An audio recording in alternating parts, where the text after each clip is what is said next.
Welcome back. आप देख रहे हैं सुबह सवेरे पाकिस्तान। और हमजा, ये जो पेंडेमिक आया इसने पूरी दुनिया को ना हिला के रख दिया, तब्दील कर दिया और सोचने पे मजबूर कर दिया। और देखिए शिफ्ट किस चीज़ पे हुए हम? टेक्नोलॉजी पे। किस टेक्नोलॉजी पे? खासतौर पे आईटी पे। और उस आईटी यही वो सारी कंट्रोवर्सी, मुझे लगता है कि यही वो सारी कंट्रोवर्सी है जो कि कंट्रोवर्सी थ्योरीज को जन्म दे रही है। इसलिए कि एक ऐसा पेंडेमिक आया जिसने आपकी ज़िंदगी को बदल के रख दिया, आपको बिल्कुल डिपेंडेंट कर दिया। आपको समझ रही कि इसके बगैर तो सर्वाइवल ही नहीं है। जो पहले आप कंप्यूटर, लैपटॉप, स्मार्टफोन्स, इन सब चीज़ों को आप लग्जरी समझते थे, अब हमें समझ रही कि ये तो नेसेसिटी है। आपको जॉब के लिए भी, जॉब फ्रॉम होम के लिए भी ये चाहिए, आपको वर्क फ्रॉम होम के लिए भी, आपको पढ़ने के लिए भी ये चाहिए, आपको हर चीज़ में कनेक्टिविटी के लिए ये चाहिए। तो लेकिन अब गुड न्यूज़ इस हवाले से ये है कि इसी चीज़ को रियलाइज़ करते हुए रकबे के लिहाज से पाकिस्तान का सबसे बड़ा सूबा बलूचिस्तान भी टेक्नोलॉजी की राह पर चल पड़ा है, which is very good news. और बलूचिस्तान की काबीना ने सूबे की पहली डिजिटल पॉलिसी की मंजूरी दे दी है। बिल्कुल, 2020-21 ये जो पॉलिसी है, आदाफ में ई गवर्नेंस फ्राहम की जाएगी, डिजिटल सर्विसेज तक अवाम की रसाई होगी, सस्ते मयारी और तेज़ रफ्तार इंटरनेट सहूलियात की फराहमी भी इसके अंदर शामिल है। वहाँ पर कनेक्टिविटी का वैसे ही बलूचिस्तान में बहुत बड़ा मसला है, सड़कें मौजूद नहीं है, बहुत दूर दराज लोग रहते हैं। और इसके अलावा सूबे में इंफॉर्मेशन कम्युनिकेशन टेक्नोलॉजी कंपनीज को भी डिजिटल सलाहियत, डिजिटल मईशत, सॉफ्टवेयर और IT पार्क्स के जरिए फ़रोग देना पॉलिसी का हिस्सा बना लिया गया। हुकूमत जो है ना वो एक जदीद तरीन मरकजी डेटा सेंटर कायम करेगी। और इस मौके पर वज़ीर आला जाम कमाल खान का कहना था कि उनकी हुकूमत ने सूबे भर में यकसा तरक्की का अमल शुरू किया है और लोगों की मौशी तरक्की के लिए तमाम दस्तयाब वसाइल बरोकार ला रहे हैं। बिल्कुल ऐसे इसी गुड न्यूज़ के हवाले से हम बातचीत कर लेते हैं। तर्जुमान बलूचिस्तान हुकूमत शाहवानी हमारे साथ मौजूद हैं। शाहवानी साहब, it's very good news from Balochistan. फरमाइएगा कि डिजिटल पॉलिसी के अहम नुकात क्या हैं और ये कितना बड़ा संग मील है, कीपिंग इन व्यू वो जो स्टूडेंट्स के मसाइल थे, भले इस वक्त आपको ट्रिवियल लगे बात, लेकिन बहुत अहम थे कि यूनिवर्सिटी के स्टूडेंट्स बड़ा प्रोटेस्ट करते रहे बलूचिस्तान में। तो इस तरह के इससे उन सेगमेंट ऑफ सोसाइटी को, तालिब इल्मों को, स्टूडेंट्स को कितनी मदद मिलेगी? देखिए, बलूचिस्तान में जो डिजिटल पॉलिसी है ये यकीनन संग मील साबित होगा। और दुनिया जो है इस वक्त एक डिजिटल दुनिया है, दुनिया इंफॉर्मेशन टेक्नोलॉजी की तरफ और ई गवर्नेंस की तरफ बढ़ रही है। और इस सिलसिले में पास में बलूचिस्तान में इस जो एरिया है इसको यकसर नज़रअंदाज किए रखा। अब बलूचिस्तान गवर्नमेंट ने आते साथ ही मौजूदा जो हुकूमत है उन्होंने फैसला किया कि बलूचिस्तान को हम स्लो एंड स्टडी एक डिजिटाइज दौर में हमने इंटर करना है। और इस सिलसिले में जो बलूचिस्तान की तारीख का पहला IT पार्क है वो भी ये गवर्नमेंट जो है इस्टेब्लिश करने जा रही है। उसके लिए 1.4 बिलियन की टोटल उसकी कॉस्ट है। और इसी तरह ई बलूचिस्तान के तहत उसमें ई गवर्नेंस और उसमें जो फाइल ट्रैकिंग सिस्टम है, RTS है, MIS और टोटल जो सिस्टम है उसको हम ई गवर्नेंस की तरफ ले जा रहे हैं। हेल्थ सेक्टर को भी हम ले जा रहे हैं टेलीमेडिसिन की तरफ। बलूचिस्तान के रीसेंट जो है लास्ट बजट में 5 डिस्ट्रिक्ट्स के लिए टेलीमेडिसिन फैसिलिटी इस्टेब्लिश कर ली गई है और बाकी बलूचिस्तान में भी हम कर रहे हैं। ई हेल्थ जो है वो हमारा एक मोटो है कि जो हेल्थ डिपार्टमेंट है उसको भी हमने इस तरफ लाना है। इसके अलावा computerisation of local domicile certificates हैं, हार्म लाइसेंसेस हैं, इन सब को हम कंप्यूटराइज कर रहे हैं। तो ये वो एरियाज़ हैं कि जिस पे बलूचिस्तान गवर्नमेंट काम कर रही है। अब इसमें ग्वादर स्मार्ट सिटी है, कोयटा सेफ सिटी, उस पे काम का आगाज़ हो चुका है। ग्वादर की मास्टर प्लानिंग भी हो चुकी है। और फिर हमारे जो लॉ ऑर्डर का जो निज़ाम है, जो हमारी इंस्टीट्यूशंस है बलूचिस्तान में, सिक्योरिटी फोर्सेस, उनके लिए कोयटा सेफ सिटी प्रोजेक्ट ये 7-8 साल पहले का एक प्लान ज़रूर था, लेकिन इस पर ज़ीरो पेशरफ्त हुई। रिसेंटली बलूचिस्तान गवर्नमेंट ने इसको ये इशू भी टेकअप किया है और उस पर भी हमने काम का आगाज़ किया है। और हमारा जो एक विजन है वो है डिजिटल कोयटा का, यानी कोयटा सेफ सिटी और स्मार्ट सिटी से आगे बढ़ के इंशाल्लाह डिजिटल कोयटा। बिल्कुल ठीक है। लियाकत शाहवानी साहब, बलूचिस्तान में बेरोजगारी भी एक बहुत बड़ा मसला है। इस पॉलिसी से बलूचिस्तान की बेरोजगारी का मसला हल करने में कितनी मदद मिलेगी? जी बिल्कुल, ये तो देखें, हम जो भी मेजर्स उठा रहे हैं वो फोकस्ड है। एक तो ये है कि उसको डिजिटाइज करना है, जो हमारे असर है, इवन पाकिस्तान इस फील्ड में जो है आईटी के फील्ड में बहुत सारे ममालिक से जो है पीछे रह गया है, और फिर पाकिस्तान के अंदर बलूचिस्तान जो है वो तो बिल्कुल इस दौड़ में तो शामिल ही नहीं हुआ। हम अब जो है एक तो हमारा फैसला है कि डिजिटाइज करना है तमाम सिस्टम को, ताकि कि इंस्टीट्यूशनलाइज्ड मैकेनिज्म के तहत जो सर्विस डिलीवरी है वो बेहतर हो, अकाउंटेबिलिटी का निज़ाम बेहतर हो, और साथ ही जिन जिन सेक्टर्स में हम रिफॉर्म्स ला रहे हैं वहाँ पर हमारा नुक्ता नज़र, मतमय नज़र वो ये है कि जो हमारे नौजवान हैं, जो आईटी एक्सपर्ट बैठे हुए हैं, जो अच्छे दुनिया के या मुल्क के इदारों से वो फारिग हुए हैं, लेकिन बलूचिस्तान में उनके लिए कोई अपॉर्चुनिटी नहीं है उनके रेलेवेंट फील्ड्स में, तो उनके लिए अपॉर्चुनिटीज़ क्रिएट कर रहे हैं। और प्लान हमारा ये है कि जो एक फरसुदा जो जॉब्स का एक हायरार्की रहा है पास्ट में, उसको जो है आईटी के शोबे के साथ साथ जितने भी एक्सपर्टीज हैं जिन जिन शोबों में, टेक्निकल बुनियादों पे उन जॉब्स को जो है क्राइटेरिया फिक्स करके उनको अपडेट किया जाए। एक तो ये है कि नौजवानों को जो मॉडर्न एजुकेशन से इक्विप्ड है उनको उनके अपने फील्ड में जॉब्स भी मिलेंगे, और दूसरा ये है कि उनके एनर्जी से जो पब्लिक सर्विस डिलीवरी है वो बेहतर होगा और आवाम का भी इसमें फ़ायदा होगा। तो अगेन मैं तो यही कहूँगा कि हमारे जो सोशो इकनॉमिक जो हमारे पॉलिसीज़ हैं बलूचिस्तान में, जो हम इंडस्ट्रियल एक इरा में बलूचिस्तान को एंटर करने की कोशिश कर रहे हैं, जिसमें 11 बॉर्डर्स मार्केट बना रहे हैं, स्पेशल 2 हमारे इकनॉमिक जोन्स हैं, 3 मार्बल सिटीज़ हैं। ये फ्यूचर के जो हमारे मेगा प्रोजेक्ट्स हैं ये भी सारे कंप्यूटराइज्ड होंगे, डिजिटाइज होंगे, और जो स्पेसिफिक फील्ड एक्सपर्ट हैं वो आकर इसको रन करेंगे, और जो इन्वेस्टर्स हैं जो इन्वेस्ट करना चाहते हैं बलूचिस्तान के मुख्तलिफ एरियाज़ में, मुख्तलिफ एवेन्यूज़ में, उसमें ये एक बहुत बड़ा सेक्टर जो है आईटी सेक्टर है, कंप्यूटर से जुड़ा हुआ सेक्टर है, इसको भी हम प्रोमोट कर रहे हैं ताकि इन्वेस्टर और जो हमारे नौजवान हैं दोनों के लिए अपॉर्चुनिटी। ठीक है शाहवानी साहब, अभी आपने खुद ही फरमाया गुफ्तगू में कि डिफरेंट फील्ड एक्सपर्ट्स जो हैं वो आकर इस मंसूबे को लीड करेंगे, तो यही तो एक बहुत बड़ी महरूमी है इस सूबे की कि यहाँ के जो नौजवान हैं उनको ये शिकवा होता है कि जब मुलाजमतें होती हैं तो बाहर से लोग आ जाते हैं वो करने के लिए, तो जो नौजवान वहाँ मौजूद हैं उनको ये हुनर सिखाने का बंदोबस्त भी किया गया है ताकि जब इसकी ज़रूरत पड़े तो वहाँ के अपने स्टूडेंट्स, वहाँ के अपने नौजवान जो वो इक्विप्ड हों तमाम टेक्निकल नॉलेज से, ताकि वो इन सरगर्मियों में हिस्सा ले सकें, ताकि बाहर से लोग ना बुलाने पड़े, सूबे के नौजवान जो है उन्हें वहाँ पर एम्प्लॉयमेंट भी मिले और वो अपने सूबे की तरक्की में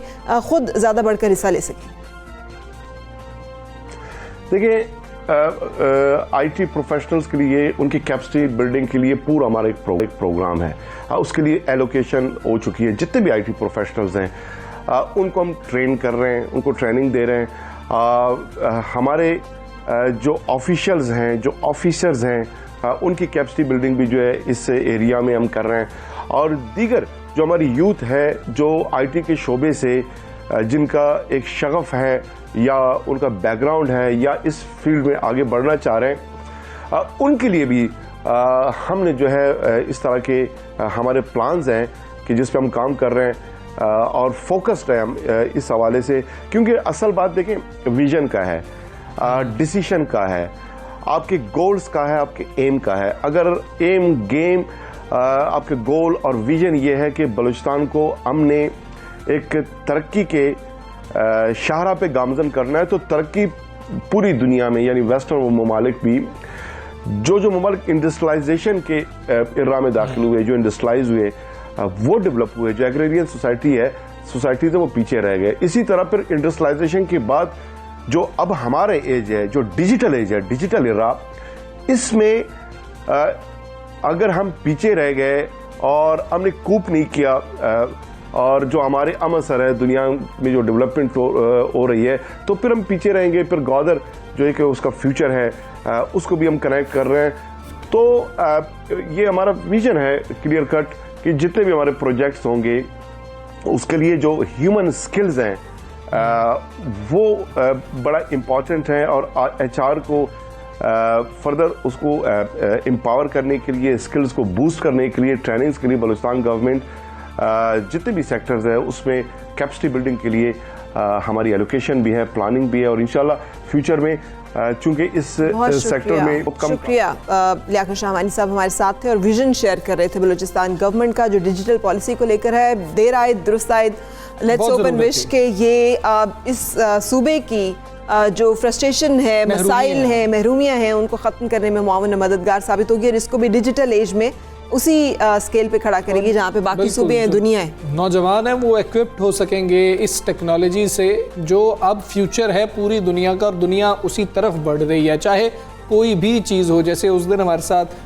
यहाँ पर जो है उज़ैर मौजूद थे तो उज़ैर ने कहा कि जी आप लोग नहीं यहाँ पर मौजूद होंगे, यहाँ पर रोबोट्स मौजूद होंगे और वो एंकरिंग कर रहे होंगे। तो वो वाला मामला है, दुनिया पूरी तब्दील हो जाएगी। बहुत अच्छी बात है। लेकिन एक सिर्फ एंकर्स नहीं, सर्जन्स भी होंगे। वो सर्जन्स है वो भी रोबोट्स ही कर रहे होंगे। आप लोग खुश ना हो। सर्जन वो होगा जो उस रोबोट को ऑपरेट कर रहा होगा। सो ये एवोल्यूशन आ रही है दुनिया में बड़ी तेज़ी के साथ। जितनी मर्जी एवोल्यूशन आ जाए, मुझे अक्सर लोग मना करते हैं लेकिन मैं क्या करूं कि मैं बिलीवर हूं। और हमजा, मुझे बड़ी खुशी होती है जब उन तमाम चीज़ों को जो हमने 1400 साल पहले गैब से जिन चीज़ों पे माना और यकीन किया, और जब आज के दौर में दुनिया साइंस उसे प्रूव करती है ना, तो आपको एक ख़ास सेटिस्फेक्शन मिलती है। उस वक्त जो है जब रसूल पाक सल्लल्लाहु अलैहि वसल्लम के ऊपर कुरान पाक नाजिल हुआ था तो लोग कहते थे कि फ़रिश्ता क्यों नहीं ले आया, ऐसे क्यों नहीं नाजिल हो गया। लेकिन अल्लाह ताला का ये जो फॉर्मूला रहा है कि उसने हमेशा एक हादी, एक राहबर, एक मोहसिन इंसानियत भेजा और उसके थ्रू अपना पैगाम भेजा। क्योंकि सिर्फ किताब भेजना, सिर्फ तालीम भेजना ज़रूरी नहीं था, मुअल्लिम भी ज़रूरी था। एक आपको जैसे कहना चाहिए ना, एक उस ज़ाब्ते अखलाक को शो करने वाला भी ज़रूरी था। एक चलता फिरता कुरान भी ज़रूरी था। बिल्कुल ऐसा ही है। हम मतलब कि हम देखते तो फिर हम यकीन करते और लोग उस पर अमल करते। ये बहुत ज़्यादा चीज़ ज़रूरी थी और आज भी बहुत ज़्यादा हमें ज़रूरत होती है। कामयाब लोग जो हैं उनको अतालीक यानी कि उनके जो सरपरस्त हैं या मेंटोर हैं, वो जब कामयाब होते हैं तो आगे जो लोग पैदा कर रहे होते हैं, वो जिनसे कांटेक्ट में होते हैं ना, वो लोग भी बड़े काबिल, बड़े बेहतर होते हैं। और जब फ़र्द अपने रहनुमा का दुरुस्त इंतखाब करने में कामयाब हो जाए तो कम वक्त में कामयाबी जो है बहुत करीब आ जाती है उसके। अच्छा, ये जो बातें हम कर रहे हैं ना, हार्वर्ड यूनिवर्सिटी की एक रिसर्च है जिसमें इंपॉर्टेंस ऑफ मेंटोर की बात की गई है। और ये रिसर्च जो है ये कहती है कि 76% प्रोफेशनल्स ये समझते हैं कि तरक्की के लिए मेंटोर या सरपरस्त की ज़रूरत होती है, जबकि 54% लोगों ने इस बात का इकरार किया कि उनका कोई सरपरस्त नहीं है। तो ये तो वो है कि ज़रूरत होती है, नहीं होती है। हार्वर्ड की बात कर रहे हैं, ये हम हार्वर्ड की बात कर रहे हैं। पर 50% से ज़्यादा हैं जिनका कोई मेंटोर ही नहीं है। तो आप पाकिस्तान में देखें हालात क्या नहीं, उनका कहना है कि मेंटोर की जरूरत नहीं है, लेकिन जरूरी नहीं कि जो वो कह रहे हैं वो उस तरह से हो। कह रहे हैं कि हमारा मेंटोर ही नहीं है, हमारा तो मेंटोर है ही नहीं। और वहाँ पर जहाँ पर एक कॉन्सेप्ट भी मौजूद है वहाँ पर नहीं है। तो पाकिस्तान के अंदर तो माशाल्लाह से कॉन्सेप्ट ही मौजूद नहीं है। हाँ, लेकिन तू ज़्यादा सियाना ना बन, मुझे सब पता है। ये यहाँ पर तो अमूमी रवैया ही है। हाँ बिल्कुल सही, जो कि अनफॉर्चुनेट है, होना ऐसा नहीं चाहिए। कितनी ज़रूरत है इस चीज़ की, इससे क्या फ़र्क पड़ता है, कितना अहम होता है, हमारी ज़िंदगी को कितना बदल सकता है, इस हवाले से बातचीत करेंगे मोटिवेशनल स्पीकर गज़ाला खान से। गज़ाला, अभी आप मेरी और हमजा की गुफ्तगू सुन रही होंगी। शुक्रिया आपने वक्त निकाला और हमें ज्वाइन किया। बताइएगा कि ये जो एक मेंटोर है ये होता कौन है, ये कैसी शख्सियत होती है जिसे हम कह सकते हैं ये हमारा मेंटोर है, ये हमारा एक आइडियल है, इसकी तरफ हम देख सकते हैं रहनुमाई के लिए, और इसका क्या फ़र्क पड़ता है किसी इंसान की ज़िंदगी में ऐसी कोई शख्सियत के होने या ना होने से? अस्सलाम वालेकुम फरा एंड हमजा, मुझे बहुत खुशी है कि आप लोगों ने इतने इम्पोर्टेंट टॉपिक को डिस्कस करने के लिए आज मुझे टाइम दिया। और I am really grateful to 92 news. और आप लोग हमेशा से बहुत ही अच्छे शोज़ करते हैं, हैट्स ऑफ टू यू। और हम लोगों को बहुत ज़्यादा ज़रूरत है इन सारी चीज़ों को डिस्कस करने की, क्योंकि हम इन चीज़ों को इम्पोर्टेंस देना बिल्कुल छोड़ दिया हम लोगों ने। ठीक है, अब देखें, थैंक यू। अगर मैं आपके सामने आज बैठी हूँ और अपनी नॉलेज जो भी मैंने दुनिया से या जितने अच्छे अच्छे टीचर्स जिन्होंने, मैं बहुत खुशकिस्मत रही हूँ कि मुझे ज़िंदगी में बहुत अच्छे लोग मिले, उनकी वजह से आज मैं आपके सामने बैठी हूँ और ये नॉलेज शेयर कर रही हूँ। देखिए, नॉलेज सारी अल्लाह ताला की भेजी हुई है, ये किसी इंसान की बनाई हुई नहीं है। ठीक है, तो लेकिन अल्लाह ताला ने क्योंकि एक सिस्टम रखा है कि ये दुनिया चलती रहेगी और इंसान यहाँ से जाते रहेंगे। लेकिन अगर जो कुछ मैंने सीखा, आप नहीं सीखा, दुनिया में और इतने सारे लोग सब कुछ सीख रहे हैं, लेकिन हमने उसके ऊपर पैसा, एनर्जी, टाइम इन्वेस्ट किया, राइट। लेकिन हमारी अपनी सांस का भरोसा नहीं है, हम किसी वक्त भी दुनिया से चले जाएंगे। तो अगर हमने अपनी वो नॉलेज अपने साथ ले गए तो हमने बहुत नुकसान किया इस दुनिया में, क्योंकि उतना एनर्जी, टाइम और पैसा हर कोई अफोर्ड नहीं कर सकता जो अल्लाह ताला ने आपको एक खुशकिस्मती से दे दिया।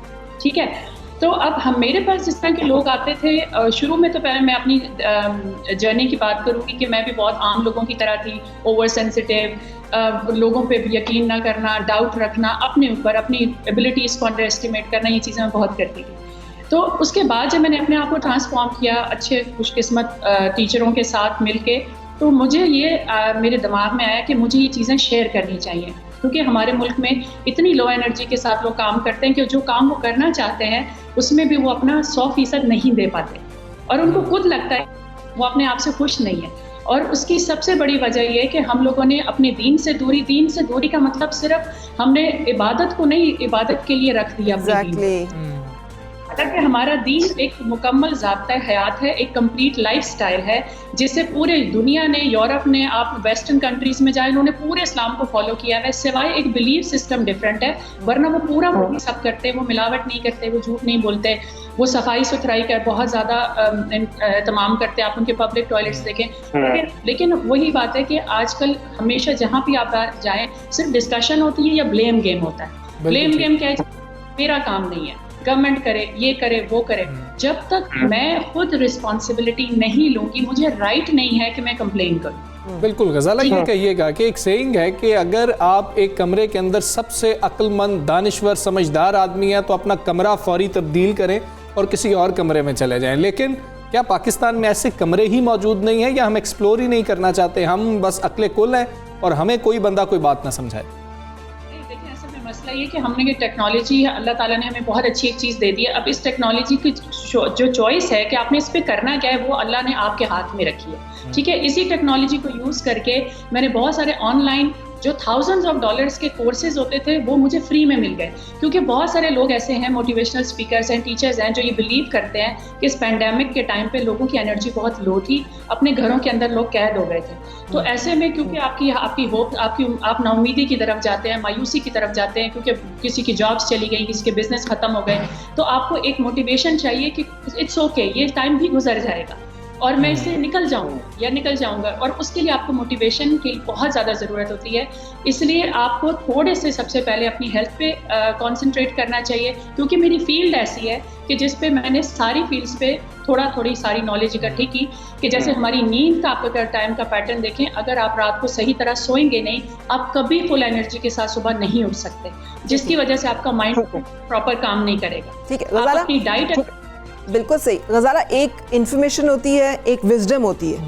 इन्फॉर्मेशन शायद हमें मिल जाए बहुत सारी सोर्सेज से जिनका आप भी जिक्र कर रही हैं, विजडम कि आपने किस वक्त किस इन्फॉर्मेशन को कहाँ अप्लाई करना है, कितना अप्लाई करना है, और किस इन्फॉर्मेशन की कहाँ ज़रूरत नहीं है, ये मेरा ख्याल है कि इसके लिए ये दिस इज़ द प्लेस जहाँ एक मेंटोर जो है वो आता है, जो हमें बताता है कि what to do and what not to do. ये इस मामले में भी हमें वजाहत कीजिएगा कि हम ये समझ रहे हैं कि बच्चे भी आजकल यही समझते हैं, हमने गूगल पे सर्च कर लिया, उन्हें लगता है पेरेंट्स की गाइडेंस, उनका तजर्बा, उनके सफ़ेद बाल, उनकी मुशक्क़त जो है इम्पॉर्टेंट नहीं है, वो जो उन्हें बता रहे हैं उन्हें तो उससे ज़्यादा आगे की बातें पता है। मैं थोड़ी सी ये ऐड करना चाहूँगी कि फरा, हम लोगों के अंदर एक फियर क्रिएट हुआ है, हम अपनी जर्नी किसी से शेयर नहीं करते। ठीक है, सपोज आपने, मैंने, हम सब ने ज़िंदगी में बहुत कुछ बुरे एक्सपीरियंसेस से हम गुजरे होंगे। ठीक है, उस बुरे टाइम के बीच में हमने जो फाइट की और जिस तरह हम उससे सरवाइव करके निकले और हम दोबारा सक्सेसफुल हुए, दोबारा उठ के खड़े हुए, हम वो किसी के साथ शेयर नहीं करते, क्योंकि हमारे अंदर एक फियर है, हम किसी पे ट्रस्ट नहीं करते, या हमें लगता है लोग हमें जज करेंगे। इससे हमें कोई फ़र्क नहीं पड़ना चाहिए, हमें अपनी जर्नी शेयर करनी चाहिए, लोगों को बताना चाहिए कि अगर ये मेरे साथ सिचुएशन थी और आपके साथ है तो इट्स ओके, आप इस चीज़ से निकल सकते हैं। लेकिन इसके लिए आपको सबसे पहली चीज़ आपकी अच्छी नीयत होनी चाहिए। अगर मेरे पास कोई इस उम्मीद से आता है कि मैं उसकी हेल्प कर सकती हूँ, तो आप यकीन करें उसका वो यकीन काम करेगा, क्योंकि उसको यकीन है कि मैं उसके लिए कुछ करूँगी। और मेरी नीयत इस चीज़ की 100% होनी चाहिए कि मेरी नीयत उसकी प्रॉब्लम सॉल्व करना है। आप यकीन करें, अल्लाह मदद भेज देता है। आपके पास थोड़ी सी भी नॉलेज है ना, आपके दूसरे के दिल पे आपकी बात का असर होता है, क्योंकि अल्लाह आपकी नीयत जानता है। अगर आप कमर्शियल हो जाए, आप उस चीज़ को पैसा कमाने की एक चीज़ बना लें कि जी मुझे तो पैसा कमाना है, आप साइकियाट्रिस्ट हों, साइकोलॉजिस्ट हों, डॉक्टर हों, मोटिवेशनल स्पीकर हों, लेकिन आपका मकसद पैसा है, तो आप यकीन करें आपकी हीलिंग प्रोसेस में कोई असर नहीं होगा। कुछ भी आप दूसरे तक आपकी एनर्जी ही नहीं ट्रैवल करेगी। आपको ये आपने जिस तरह आप अपने पैसे का माल का चैरिटी करते हैं, अपनी नॉलेज की भी चैरिटी करें। मैं डॉक्टर से भी कहूँगी, सबसे कहूँगी कि अगर आपने वाकई दुनिया में, इस मुल्क में चेंज लाना है ना, अपने प्रोफेशन में, जो भी आपका प्रोफेशन है, उसमें कुछ हिस्सा ऐसा डालें जहाँ पैसे ना कमाएं, सिर्फ नेकी कमाएं। बहुत खूबसूरत बात की आपने गजाला, थैंक यू वेरी मच। और यही वही बात है आसिफ की, जो मैं मेरी ज़िंदगी की बात है, अता में ख़ता का सवाल होगा। जो आपको दिया गया है उसको कैसे इस्तेमाल किया है, सवाल ही यही होगा, ना कि ये कि आपने उसमें डंडी मारी, उसमें बदयांती की, उसमें मिलावट की, वहाँ पे खयानत की, बाकी आप चैरिटी भी करते रहे, वो सब कुछ करते रहे, आप फिर भी गुनाहगार। दुनिया बेशक वो देख रही है जो भी चीज़ हो रही है। फराह, बहुत ज़्यादा ज़रूरी है। वैसे तो माशाल्लाह से हम किताबें भी पढ़ना बिल्कुल भूल गए हैं, छोड़ गए हैं, लेकिन एक किताब है एक तरफ, आप वो पूरी पढ़ लें, या फिर एक काबिल शख्स है, आपको लग रहा है ये मेंटोर है, उसके साथ अगर आप 15 मिनट की बैठक कर लेना, वो बैठक बहुत ज़्यादा असर छोड़ जाएगी आपके ऊपर पूरी ज़िंदगी के लिए। बिल्कुल। एक वाक़या मैं जल्दी से सुना दूं अगर वक्त है। एक शख्स था, वो एक बुजुर्ग के पास गया, उसने कहा जनाब मुझे बताइए कुछ मसाइल का हल। उसने कहा ऐसा करो, फलां शहर में एक बंदा उसके पास चले गो, वहाँ चला गया। उसने एक और की तरफ, एक और की तरफ, एक और की तरफ घूमते घुमाते एक शख्स ने उसे कहा कि ये बंदा तुम्हें इसका जवाब देगा। जब आया तो वो वही शख्स था पहला जिससे वो मिला था, और उसने कहा अगर आप ही नहीं बताना था तो शुरू में ही बता देना था। उसने कहा जब तक ये प्रोसेस तुम ना कंप्लीट करते तुम्हें मेरी बात समझ नहीं आनी थी। बिल्कुल ऐसे ही है। समझने के लिए हमें अपना दिल, अपना ज़र्फ, अपना दिमाग भी वसी और खुला रखना है। अपना ख्याल रखिए, मिलेंगे कल। अल्लाह हाफ़िज़।